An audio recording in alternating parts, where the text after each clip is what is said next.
Bienvenue dans cette vidéo dédiée à un chapitre crucial de l'histoire mondiale, la traite négrière et ses origines.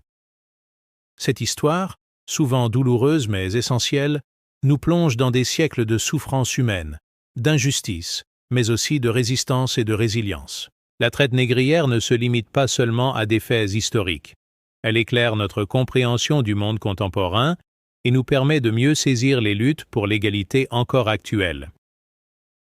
Dans cette première partie, nous explorerons les origines de l'esclavage à travers le monde et ses premières formes en Afrique, ainsi que l'émergence de la traite dans le monde arabo-musulman.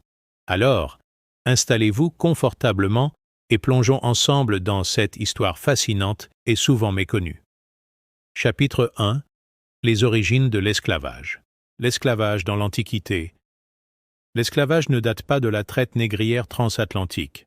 Dès l'Antiquité, des civilisations comme celles de l'Égypte, de la Grèce et de Rome pratiquaient l'esclavage. Les esclaves étaient souvent des prisonniers de guerre, des criminels ou des personnes endettées.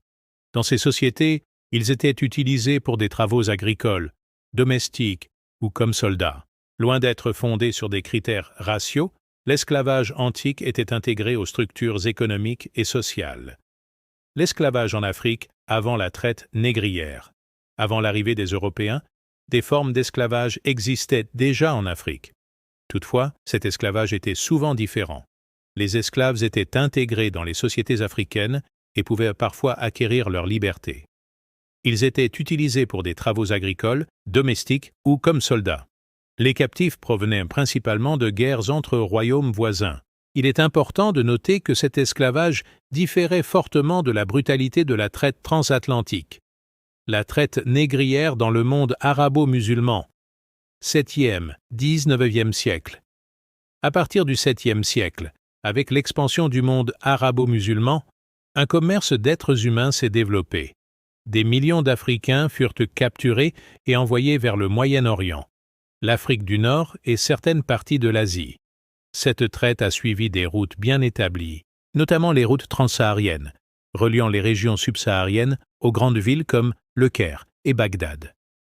Les esclaves servèrent dans les maisons comme domestiques, dans l'armée ou comme ouvriers agricoles. La traite arabo-musulmane a duré plus de 1000 ans et a laissé des traces culturelles importantes dans ces régions. Nous venons de voir que l'esclavage existait bien avant la traite transatlantique, mais sous des formes variées. Toutefois, c'est avec l'arrivée des Européens et le début du commerce triangulaire que la traite négrière atteindra des proportions tragiques, marquant durablement l'histoire des continents africains, européens et américains. Dans la prochaine vidéo, nous explorerons les origines de la traite transatlantique et ses mécanismes économiques et humains. Si cette vidéo vous a appris quelque chose, n'hésitez pas à laisser un pouce bleu, à vous abonner pour ne rien manquer de la série et à partager vos réflexions en commentaire. Merci de votre soutien et à très bientôt pour la suite.